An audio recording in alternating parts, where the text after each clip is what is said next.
যে মানে আওয়ামী লীগ নিষিদ্ধ করা হয় নাই, আওয়ামী লীগের কার্যক্রম নিষিদ্ধ করা হয়েছে, দুইটার মধ্যে তফাৎ কি আসলে? মানে তারা মানে কি করতে পারবে আর কি করতে পারবে না, মানে একজন আওয়ামী লীগ কি করতে পারবে এখন? মানে আমার একটা আন্ডারস্ট্যান্ডিং হচ্ছে আওয়ামী লীগ নিষিদ্ধ, তা আপনি বলতেছেন না দুইটার মধ্যে একটু তফাৎ আছে, তফাৎটা কি আসলে? দেখেন, নিষিদ্ধ তো আমাদেরও করা হয়েছিল, তাই না? এবং একবার না, আমাদের এই সংগঠনের জন্মের পরে দফায় দফায় আমাদেরকে নিষিদ্ধ করা হয়েছে। নিষিদ্ধ যখন কোনো সংগঠনকে করা হয়, তখন এই সংগঠনের ব্যক্তিরাও বিভিন্ন ধরনের সমস্যায় পড়ে যান, এর সাথে রিলেটেড ব্যক্তিরা। এমনকি তাদের স্বাভাবিক জীবনযাত্রাটাও তাদের পক্ষে চালায় নেওয়া সম্ভব হয়। তারা যদি সমাজের কোনো ক্রিমিনাল ব্যক্তি নাও হয়ে থাকেন, তবুও তাদের উপরে সমস্যা আরোপ হয়েছে। কিন্তু যখন কার্যক্রম নিষিদ্ধ থাকবে, তখন ওই পলিটিক্যাল কার্যক্রমগুলা ছাড়া বাকি জীবনের সবই তো তারা করতে পারবে, করছে তো। আচ্ছা, তারা তো এই দেশ ছেড়ে সবাই তো আর চলে যাননি, সবাইকে জেলেও ঢুকানো হয়নি। এইটা একটু পরিষ্কার হয়েছে। জনাব যুদ্ধাপরাধের মামলায় জামাত নেতা এটিএম আজহারুল ইসলাম খালাস পাওয়ার পর আপনি একটি সংবাদ সম্মেলনে বলেছেন, জামায়াতে ইসলামী বা তার কোনো নেতাকর্মীর মাধ্যমে কেউ ক্ষতিগ্রস্ত হয়ে থাকলে তার কাছে নিঃশর্ত ক্ষমা চাই। এই ক্ষমা প্রার্থনায় কি ৭১ মুক্তিযুদ্ধের সময়টাও আছে কিনা সেটা সেদিন আপনি স্পষ্ট করেননি, আজকে এটা স্পষ্ট করবেন? মানে আপনি, অনেকেই প্রশ্ন করছেন যে জামায়াতের মাননীয় আমির ক্ষমা কিসের জন্য চাইলেন? মানে ৪৭-এর পর থেকে শুরু করে আজকে পর্যন্ত, শুধু ৭১ না, ৪৭-এর পর থেকে শুরু করে আজকে পর্যন্ত আমাদের দ্বারা যত মানুষ যত জায়গায় কষ্ট পেয়েছে, কেউ যদি ক্ষতিগ্রস্ত হয়ে থাকে, সেই মানুষগুলো, তাদের সকলের কাছে আমি বিনা শর্তে ক্ষমা চেয়েছি। কেন ক্ষমা চেয়েছি? আমরা মানুষ, ইন্ডিভিজুয়াল মানুষ যেমন ভুল করতে পারে, মানুষের সমষ্টি একটা দলেরও বিভিন্ন ভুল সিদ্ধান্ত থাকতে পারে। কোনটা ভুল কোনটা সঠিক ইতিহাস এটা নির্ধারণ করবে। আজকে যেটাকে ভুল বলা হচ্ছে, কালকে এটাই হয়তো সবচেয়ে বড় সঠিক হিসাবে প্রমাণিত হবে। আর ইতিহাসের পালাবদলে রাজনীতিতে সবাই জিতে না, কেউ জিতে কেউ হারে। আমরা আদর্শবাদী একটা দল, আমরা বিশ্বাস করি আমরা মানুষ, ভুলের ঊর্ধ্বে নই। আমাদের দ্বারা, আমাদের সহকর্মীদের দ্বারা মানুষ বিভিন্ন ক্ষেত্রে কষ্ট পেতে পারে, ক্ষতিগ্রস্ত হতে পারে। আমি সব কিছুর জন্য কোনো শর্ত আরোপ না করেই মাপ চেয়েছি। ওকে, মানে ৪৭ এবং মাপ চাওয়ার মধ্যে কোনো পরাজয় নাই, অবশ্যই নাই। ৪৭ থেকে আজ পর্যন্ত যে কোনো কিছুর জন্য মানুষ আপনাদের কাছ থেকে যদি কোনো ধরনের আঘাত পেয়ে থাকে, তার জন্য আপনি দুঃখ প্রকাশ করেছেন বা ক্ষমা চেয়েছেন? এর ভিতরে সব ঢুকে গেছে, কোনো কিছু বাদ নাই। ওকে, এভরিথিং ইনক্লুডেড। আচ্ছা, এবং এটা আনকন্ডিশনাল, মানে অ্যাপোলজি দিয়ে আনকন্ডিশনাল পার্ডন সিক করেছে। এইটা কি ডক্টর শফিকুর রহমান, আমি আসলে যেহেতু আপনার সঙ্গে আমার মানে নানা সময় কথা বলার সৌভাগ্য হয়েছে, মানে পর্দার বাইরে পর্দার ভিতরে, সেটা আমি জানি বলেই আমি আমার প্রশ্নটা করছি যে আপনি যে ৭১টাকে এই ৪৭ থেকে আজ পর্যন্ত একসাথে বললেন, এর কি কোনো বিশেষ কারণ আছে নাকি? মানে না, কোনো বিশেষ কারণ নাই। আমার মানবিক মূল্যবোধের জায়গা এবং আমার দায়িত্বের জায়গা থেকে আমি বলেছি, অনুভূতির জায়গা থেকে। দায়িত্ব এবং অনুভূতির জায়গা, বিশেষ কোনো কারণ। আচ্ছা, আমি আবার ২-৩ দিনের ঘটনা একটু আসি। আমরা দুইটা ঘটনা আমরা দেখেছি যে আমাদের অনেককে ব্যথিত করেছে। একটা হচ্ছে লালমনিরহাটে একজন যিনি নরসুন্দর, তিনি এবং তার ছেলেকে খুব আয়োজন করে মারধর করা হচ্ছে এবং তাদেরকে টেনে নিয়ে পুলিশের কাছে নিয়ে যাওয়া হয়েছে। এবং আরেকজন যিনি ২০১৮ সালের ডিসেম্বরের রাতের ভোট বলে খ্যাত নির্বাচনের যে প্রধান নির্বাচন কমিশনার, তাকে আসলে খুবই অপমানজনকভাবে মানে থানায় নিয়ে যাওয়া হয়েছে এবং সেটা আবার ভিডিও করা হয়েছে। মানে আমি সাধারণভাবে যেটা বুঝি, আপনি আমাকে শাস্তি দিতে পারেন, আপনি আমাকে মৃত্যু দিতে পারেন, কিন্তু মানুষ হিসাবে আরেকটা মানুষকে অসম্মান করার অধিকার যে আমাদের নাই, এইটা কি মানে মানে নাকি এইটা আমাদের আছে কারণ তারা একটা খারাপ কাজ করেছিল, এরকম কি? মানে আমি জানি না, মানে অনেকে তার জি আপনি বলেন। আরেকজন খারাপ কাজ করেছেন বলে আমিও করব, এটা কোনো যুক্তি? আমি আরেকজনের খারাপে কষ্ট পেলাম, ক্ষতিগ্রস্ত হলাম, এখন আমি সেম অথবা ওয়ার্স দেন দিস আরো খারাপ কিছু করলাম তার সাথে, সেটা কি কোনো মানবিক আচরণ বলে গণ্য হবে? নিশ্চয়ই না। তবে দেখেন, আমরা এটাকে কখনো সমর্থন করি না। কিন্তু পরিবেশ, প্রেক্ষাপট, স্থান, কাল, পাত্র, মানুষ কোনো জিনিসকে যখন লাইক করে না তখন প্রকাশ্যে হয় তার প্রতিবাদ করে, না হয় মনে মনে ঘৃণা করে, অথবা সে শক্তি থাকলে প্রতিরোধ করে। এই 3টা স্টেজ থাকে, এটা হাদিসের ভাষা অনুযায়ী। তো এই অবস্থায় আমরা হয়তো ভিজিবল সেই রকম প্রটেস্ট অনেক ক্ষেত্রেই করতে পারি না, কিন্তু আমরা এগুলাকে মনের দিক থেকে সাপোর্ট তো করি না, আমরা বরঞ্চ মনে করি যে এগুলা আরেকটা অপরাধ। ডেফিনেটলি সিইসি যিনি ছিলেন তিনি তো একজন মানুষ, তিনি এই রাষ্ট্রের একজন সিভিল সার্ভেন্টও ছিলেন এবং উঁচু পর্যায়ে তিনি দায়িত্ব পালন করে তিনি রিটায়ার করেছেন। তিনি নিশ্চয়ই কাজ ভালো করেন নাই, অনেকগুলা খারাপ কাজ করেছেন। সেই সময়টা জনপ্রত্যাশার এগেনস্টে গিয়ে করেছেন। সত্য তথ্যের উপর না থেকে অসত্য তথ্য তিনি তার সংস্থা থেকে বলেছেন, সেগুলো সব খারাপ। তো তার জন্য তো আদালত আছে, কিন্তু আদালতে যাবেন, আমি তাদেরকে আদালতে নিয়ে যাই, আইনের আওতায় নিয়ে যাই, কিন্তু আইন আমার হাতে আমি তুলে নেবো কেন? এটা তো কোনো অবস্থায় আমরা সমর্থন করবো না। এই জন্য আপনার স্মরণ থাকার কথা, 5 তারিখ রাত্রেই আমরা ঘোষণা করেছি যে ব্যক্তিগতভাবে আমরা কারো উপর থেকে কোনো প্রতিশোধ নেব না, এবং আমরা নেইনি। আমাদের 2-1টা ব্যতিক্রম ঘটনা ঘটেছে, আমরা তাদেরকে শাস্তি দিয়েছি, আমরা ছাড় দেই নাই কাউ। আমাদের এই ঘটনাগুলো র্যান্ডম না, ব্যাপক না, 2-1টা বিচ্ছিন্ন ঘটনা, আমরা কাউকে ছাড় দেই। আমরা যেহেতু আপনার সময় কম, আমরা দ্রুত একটা বিষয় থেকে আরেকটা বিষয়ে যেতে হচ্ছে। সম্প্রতি আপনি একটি ভাষণে বলেছেন, আমি এখানে ছোট্ট একটু অ্যাড করতে চাই। এই যে মব, যেটাকে এখন মব বলা হচ্ছে, এর চাইতে কিন্তু আরো নিকৃষ্ট মব কিন্তু গত 15.5 বছর মানুষ প্রত্যক্ষ করেছে। ইভেন আপনাদের সাংবাদিকদের সাথে হয়েছে, আরো অনেকের সাথে, পলিটিশিয়ানদের সাথে তো এগুলা কোনো ডাল ভাত, কোনো ব্যাপারই ছিল না, সিভিল সোসাইটির মানুষের সাথে, শিক্ষকদের সাথে।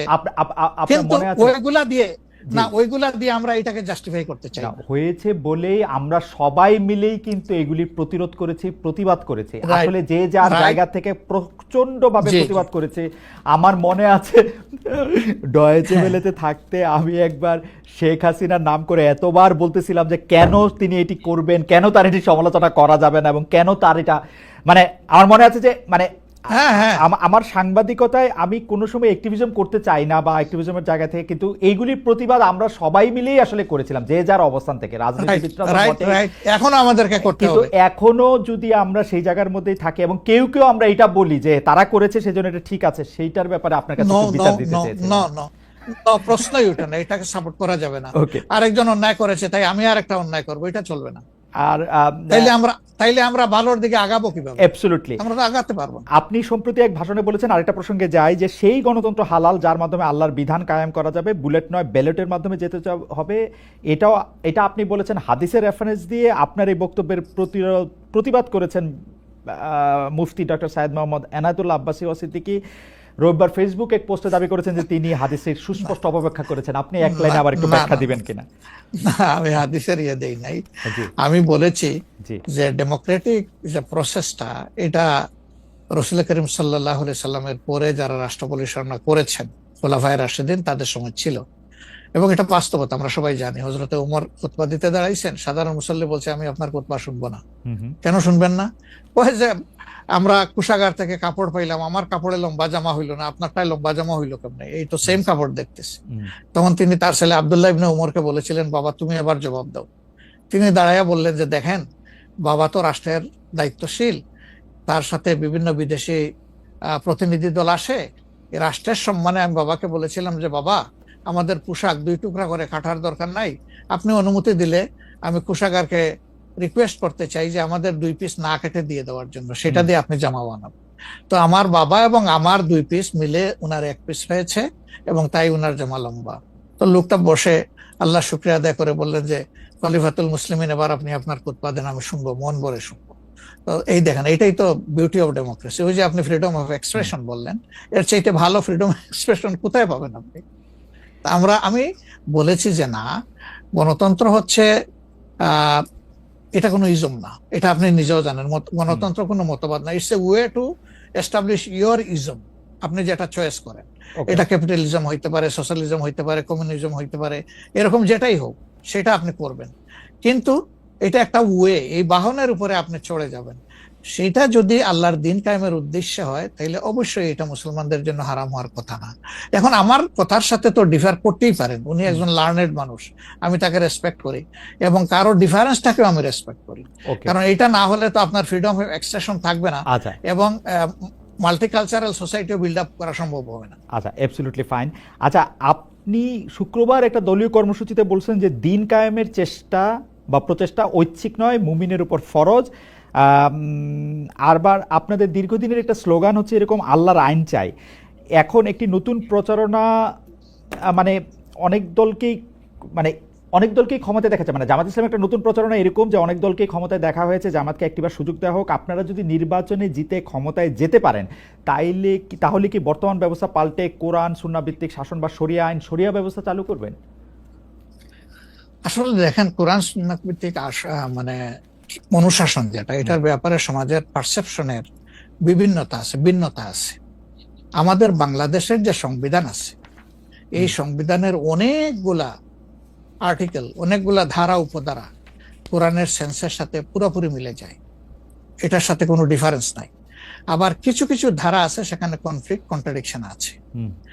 ওরকম পরিবেশ পরিস্থিতি যখন আসবে, জনগণের প্রত্যাশার আলোকে এটা মানে সবার সাথে ইন্টারেক্টিভ হয়, সবাইকে সাথে নিয়েই ইনশাআল্লাহ ভালো জিনিসগুলোকে আমরা ইনপুট দেবো আল্লাহ থেকে। তবে এটাও মনে রাখার বিষয় যে কোরআনী শাসন হঠাৎ করে আল্লাহ তাআলা এস্টাবলিশের হুকুম দেন নাই, it was a gradual process. For example মাদক কিন্তু দুনিয়ার কেউ কিন্তু এটাকে অ্যাপ্রুভাল দেয় না, বাট এটার প্র্যাকটিস সব জায়গায় আছে, এটা বাস্তবতা। তো সেই মদ যখন হারাম ঘোষণা করা হয়, নিষিদ্ধ করা হয়, তখন কিন্তু 3 পর্যায়ে গিয়ে চূড়ান্তভাবে এটা নিষিদ্ধ করা হয়েছিল। তো এটা গ্রাজুয়াল একটা প্রসেস। আপনি একটা ক্রাইম থেকে, দীর্ঘদিনের প্র্যাকটিস থেকে মানুষকে সরাবেন, আল্লাহ তাআলার সেই বিধানকে অনুসরণ করেই আমরা আগাবো ইনশাআল্লাহ। 5 আগস্টের পর থেকে বিএনপির পক্ষ থেকে যেহেতু জাতীয় নির্বাচনের দাবি জানানো হয়েছিল, এটা নিয়ে অনেক তাদেরকে রঙ্গব্যঙ্গ করা হয়েছে। জামায়াতে ইসলামী মাঝামাঝি থেকে ফেব্রুয়ারি ইলেকশনের কথাও বলেছে, রোজার পরেও ইলেকশনের কথা বলেছে, রোজার আগেও ইলেকশনের কথা বলেছে, কিন্তু আমরা দেখতে পাচ্ছি জামায়াতে ইসলামী 300 আসনে প্রার্থী ঘোষণা করে ফেলেছে। আপনারা যদি পরে কোনো রাজনৈতিক জোট করেন বা পরে যদি কোনো ধরনের রাজনৈতিক সমঝোতার মাধ্যমে জাতীয় সরকারের একটা আবহ তৈরি হয়, তাহলে কি হবে? আপনারা এখনই জোট ঘোষণা করে ফেলেছেন, সেটা কেমন হলো? আলহামদুলিল্লাহ, এটা আমাদের সাথে যাদের ইন্টারেকশন আছে তারা সবাই জানেন। আমরা বলেছি যে এটা আমাদের অফিসিয়াল ঘোষণা না, এটা হলো প্রাথমিক সিলেকশন, এবং সমস্ত আমাদের নমিনি যারা হবেন তাদেরকে সেম মেসেজ দেওয়া হয়েছে যে জাতীয় বৃহত্তর স্বার্থে যে কোনো সময় যে কোনো পরিবর্তন যে কোনো আসনে আসতে পারে। আমাদের সংগঠন এটার জন্য পূর্ণ প্রস্তুত। প্রয়োজনে আমার থেকেই পরীক্ষা শুরু হবে, কোনো অসুবিধা নেই। আপনার কাছে ছোট একটি পরীক্ষা, সেটি আপনার পরীক্ষা না, আপনার কাছে একটি ছোট পরীক্ষা। আপনি কুষ্টিয়া 3 সদর আসনে জামাত ইসলামের এমপি প্রার্থী হিসেবে ঘোষণা করা হয়েছে জনপ্রিয় ইসলামী বক্তা জনাব আমির হামজাকে, কিন্তু এদিকে আবার জামাতি ইসলামীর শুরা সদস্য জনাব ফরাদ হোসেন রয়েছেন, তার নামও জোরে সোরে শোনা যাচ্ছে। অনেকে বলছেন যে তৃণমূল জামায়াত আসলে পছন্দ করে নাই হঠাৎ করে এরকম একজনকে মনোনয়ন দেওয়া।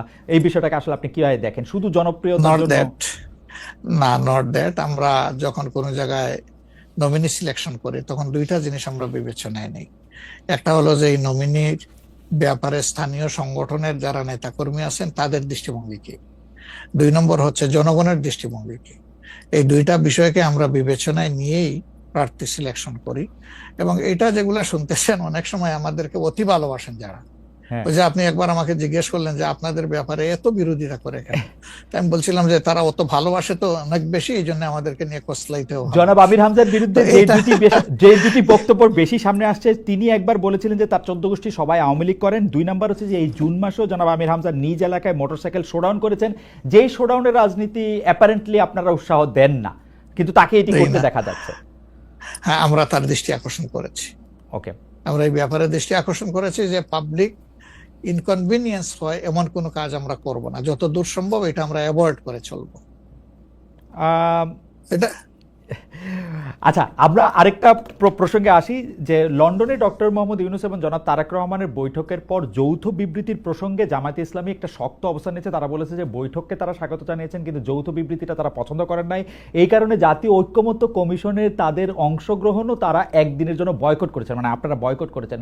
পরে আবার ডক্টর মোহাম্মদ ইউনূস আপনাকে ফোন করেন এবং সেই টেলিফোনের পরে আপনি ডক্টর মোহাম্মদ ইউনূস টেলিফোনে কি বলেছিলেন আপনাকে, সেটাকে আমাদের একটু বলা যাবে?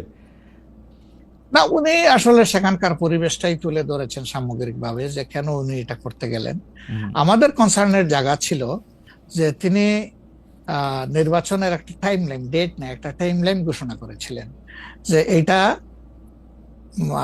1st of April কোনো একটা সময়ে নির্বাচন অনুষ্ঠিত হবে এবং নির্বাচন কমিশন সেই ব্যাপারে তারিখ নির্ধারণ করে তারা শিডিউল দেবে। এটা কিন্তু সবগুলা দলের সাথে সিরিজ অফ টকের পরে, উনি সরাসরি আলোচনার পরে এটা করেছিলেন। এরপরে তিনি লন্ডনে গিয়েছেন। তারেক রহমান সাহেব যেহেতু দেশে নেই এবং তিনি কার্যত বিএনপির এখন হইলেন নির্বাহী প্রধান, ভারপ্রাপ্ত চেয়ারম্যান, তো তার সাথে একটা বৈঠক হওয়াই উচিত, হইতেই পারে। এটা তো ভালো, এটা খারাপ কি? রাজনীতিতে ডায়ালগই তো উত্তম সমাধান। এবং বিএনপির কিছু কনসার্ন ছিল, তার সাথে আলোচনার মাধ্যমে সেটা যদি দূর হয় এটা তো ভালো, জাতীয় জীবনের জন্য ভালো, জাতীয় রাজনীতির জন্য ভালো। কিন্তু যেটা সকল দলের সাথে আলোচনা করে তিনি একটা টাইম লাইন দিলেন, শুধুমাত্র একটা দলের সাথে আলোচনা করে সেটা থেকে এইভাবে তার প্রকাশ্যে ঘোষণা দেওয়া, যদিও তিনি ডেফিনেটলি বলেন নাই যে রমজানের আগেই হবে, তিনি বলেছেন যদি এই জিনিস ফুলফিল করা যায় তাইলে সেটা আগেও চিন্তা করা যেতে পারে, কিন্তু সেটা ভালো হতো। আমাদের বক্তব্য হচ্ছে ভালো হতো দেশে এসে তিনি তাকে বলতেন যে আমি সম্মানের সাথে আপনার কথা শুনলাম, আমি মনে করি আপনার কথাগুলো লজিক্যাল, আমি দেশে গিয়ে আবার দলগুলোর সাথে একটু আলাপ করবো, করে এটাকে কিভাবে শেপ দেওয়া যায় আমি চিন্তা করবো, আপনি আমার উপর আস্থা রাখতে পারেন। That was good. কিন্তু এটা না করে সেখানে এটা ঘোষণা দেওয়াটাকে আমরা সঠিক মনে করি নাই। আমরা মনে করি যে ক্ষমতার ভারসাম্য একদিকে হেলে গিয়েছে এবং জাতি একটা রং মেসেজ পেয়েছে। এই জন্য আমরা আমাদের এই পর্যায়ে এটা আমার একটা প্রশ্ন, আপনার কাছে কি মনে হয় পরবর্তী জাতীয় সংসদ নির্বাচন আসলে কোন দিন কোন মাসে হবে? আমি ঠিক এটা জানি না, তবে আমি মনে করি যে এটা এপ্রিল পাড়ি দেবে না কোনো অবস্থায়। আর ফেব্রুয়ারিতে হলে আমি বলেছি সবার আগে, আপনি বলেছেন যে হ্যাঁ, যে ফেব্রুয়ারিতে হলে এটা বেস্ট, কারণ এই সিজনটা আমাদের জন্য কমফোর্টেবল সিজন ইলেকশনের জন্য। আপনার কাছে কি মনে হয় আপনার মনে কি এরকম একটা সম্ভাবনা আপনি দেখতে পান যে এটা রমজানের পরেও আসলে যেতে পারে? সেই ক্ষেত্রে রমজানের সময় আপনাদের ক্যাম্পেইন করতে হবে।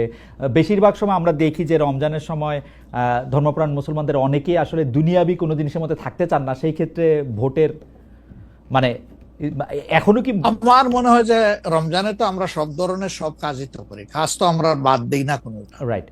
অফিস আদালত ব্যবসা বাণিজ্য সবই তো করি, ক্ষেত খামার যার যেটা আছে। রমজান আমাদের জন্য কোনো সমস্যা না, রমজান কারো জন্যই সমস্যা হওয়া উচিত না। কোন দল বলেছেন যে রমজানে ক্যাম্পেইন করতে গেলে অনেক ইফতার মাহফিল হবে, সেখানে প্রচুর টাকা খরচ করতে হবে। আপনি করবেন না, আপনি ইফতার মাহফিলে মেহমান হিসাবে গিয়ে খেয়ে আসবেন, দোয়া করে দিয়ে আসবেন, অসুবিধা কি? আপনাকে টাকা খরচ করতে হবে কেন? ওই সময় তো এমনিও টাকা খরচ করা ঠিক না, শিডিউল ডিক্লারেশন হয়ে যাওয়ার পরে মানুষকে খাওয়ানো ঠিক না। আপনি খাবেন, অসুবিধা কি? দাওয়াত দিলে যাবেন, খাবেন, কথা বলবেন, মিশবেন, হাত মিলাবেন, এটাও আপনার নির্বাচনী কাজকে আগাবে, কোনো সমস্যা তো নাই। আপনি কোনটা প্রেফার করবেন, মানে ইলেকশনের ডেট ফেব্রুয়ারি অর এপ্রিল? আমরা তো প্রেফার করে বলেছি বেস্ট হইলো ফেব্রুয়ারি, কিন্তু এপ্রিলে হইলে কোনো অসুবিধা নাই। আমরা মনে করি এপ্রিলে হইলে অসুবিধা নাই, তবে এটা ক্রস করা উচিত নয়। এপ্রিল ক্রস করা উচিত না, কোনো অবস্থায় উচিত হবে না। আপনি কি মনে করেন এখন যদি নির্বাচন কমিশন বলে যে তারা ডিসেম্বরে নির্বাচন দিতে চান, তাইলে কি আপনারা আপত্তি জানাবেন না আপনাদের এটা? হ্যাঁ, না, আমরা ওই যে 2-3টা জিনিস বলেছি, যে বেসিক রিফর্ম, তারপরে হচ্ছে আপনার দৃশ্যমান বিচার, প্রবাসীদের ভোট ইনকর্পোরেট করা, এই 3টা জিনিস যদি আমরা মিনিমাম পাই তাহলে ডিসেম্বর কেন, সামনের মাসে হইলে আমাদের কোনো আপত্তি নেই। ডিসেম্বর আমাদের দর্শক, আর আমরা দেখেন মূল থেকে কখনো বলি নাই যে এই মাসে হতেই হবে, এই শব্দ কিন্তু কখনো আমরা উচ্চারণ করিনি। আমরা এই ব্যাপারে ফ্লেক্সিবল। আমরা প্রধান উপদেষ্টার কমিটমেন্টের উপরে রেসপেক্ট শো করতে চাই। উনি বলেছিলেন ডিসেম্বর এই বছর অথবা আগামী বছরের জুনের মাঝখানে যে কোনো সময় তিনি নির্বাচন দিবেন। তা আমরা দেখতে চাই যে তিনি তার কথার উপরে আছেন। তবে এটাও ঠিক যে মে জুন এগুলা কিন্তু ইলেকশনের জন্য কোনো ফেভারেবল টাইম না।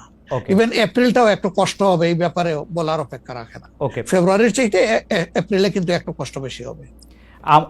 আপনাকে যেহেতু মানে একটু তাড়াতাড়ি সেজন্য আমাদের শেষ প্রসঙ্গ সেটা হচ্ছে বিএনপির সাথে জামায়াতে ইসলামের সম্পর্ক। আমরা দেখেছি যে আপনি এবং আপনাদের দলের নায়েবে আমির তারা দুজনেই বিএনপির চেয়ারপারসন এবং ভারপ্রাপ্ত চেয়ারপারসন যারা লন্ডনে ছিলেন তাদের সাথে দেখা করেছেন। দেখা করার পরে আমরা রাজনীতিতে একটা ইতিবাচক সুবাতাস দেখেছিলাম। আপনি এসে ফেব্রুয়ারিতে ইলেকশনের কথা বলেছিলেন। এখন আবার ব্যাপারটা আসলে কোন জায়গায়, মানে জামায়াতে ইসলামী বিএনপি কি পরস্পর মুখোমুখি অবস্থা আছে? তাদের মধ্যে কি আবার একটা সদ্ভাব, মানে আসলে অবস্থাটা কি এখন? না, আসলে সমস্যাটা আমাদের না, সমস্যা আপনাদের। আচ্ছা, মিডিয়ায় যারা আছেন তাদের। আচ্ছা, আমরা তো মুখামুখি না, আমরা তো পাশাপাশি আছি। তো ওকে, আমরা এই যে ঐকমত্য কমিশন বলেন বা অন্যান্য মিটিং গুলা বলেন বা আমাদের নিজেদের মধ্যে কথাবার্তা বলেন, আমরা তো কোনটা বন্ধ রাখি নাই, আমরা সবটাই আছি। কিন্তু কতিপয় মিডিয়া, সবাই না, এই কুচে কুচে টেনে টেনে সুতা বাইর করে কোথায় একটু বিএনপির মুখামুখি জামাত হবে, জামাতের মুখামুখি বিএনপি হবে, এটার মধ্যে জাতির কি কল্যাণ আছে আমরা বুঝতে পারি না। আমাদের তো ওরকম কোনো রেশারেশির সম্পর্ক নাই। আমি আমি হচ্ছে যে দুটা খালি আপনি মিডিয়ার কথা বলছেন, ভালো করছেন। এখন আমরা তো আসলে মানে মিডিয়া থেকে অনেক সময় তথ্য নেই। বিএনপির নেতার প্রসঙ্গে একটি সংবাদ শিরোনাম আমি পড়েছি, ভোট হলে তো তাদের গুরুত্ব থাকবে না, জামায়াতকে ফখরুলের খোঁচা, স্বাধীনতার অবিশ্বাসীদের সমর্থন করা যাবে না, মির্জা ফখরুল। আবার আরেকটা রিপোর্ট, আবার আরেকটা পত্রিকার রিপোর্ট, জামায়াতকে স্বাধীনতা বিরোধী বলা হলে অনেকের বাবাও রাজাকার ছিলেন, জামায়াতের সাধারণ সম্পাদক বলছেন। তো আপনি আসলে শুধু মিডিয়াকে না বলে আমরা তো একটা নেতাদের মধ্যে আপনারে তত একটা দেখি না, মানে আপনারা আমি মনেই করতে পারতেছি না, আমি প্রাণপণে মনে করতে চেষ্টা করতেছিলাম, কিন্তু নেতা কর্মীদের মধ্যে তো ব্যাপারটা আসলে আমরা দেখি। না না, আছে, এটা আমি অস্বীকার করব না। জি, এটা যে কিছু নাই আমি সেটা বলছি না। তবে একটা কথা দেখেন যে আসলে গর্ব অহংকার বড় খারাপ জিনিস। অহংকার আল্লাহ তাআলার চাদর, এটা নিয়ে কেউ টানাটানি করুক, এটা মহান আল্লাহ পছন্দ করেন না। তো গর্ব অহংকার করতে করতেই একদল কোথায় গেছে চিন্তা করেন। তারা তো সব সময় মানুষকে কুচিয়ে কুচিয়ে কথা বলতেন। রাইট, কোথায় তোমাদের ঈদের পরের আন্দোলন, কোথায় গিয়ে আশ্রয় নিবা, এই ধরনের অনেক কথাবার্তা ছিল না? অবশ্যই অবশ্যই ছিল। তা আমি এটা যদি আমিও বলি, এটা গ্রহণযোগ্য হওয়া উচিত নয়, এবং এটা অন্য কেউ যদি বলে সেটাও গ্রহণযোগ্য হওয়া উচিত নয়। কাউকে নিয়ে উপহাস করতে নাই। আপনাকে নিশ্চিত থাকতে হবে আপনি যাকে নিয়ে উপহাস করছেন আল্লাহ একদিন তার কাছেই আপনাকে নিয়ে দাঁড় করাবেন, এবং তখন আপনি লজ্জিত হবেন। তো আমাদের কারোই এমন কথা বলা উচিত না যে এই কথাটা বলে এরপরে আপনার মুখের দিকে তাকাই আমি হাসতে পারবো না, এমন কোনো কথা বলা উচিত।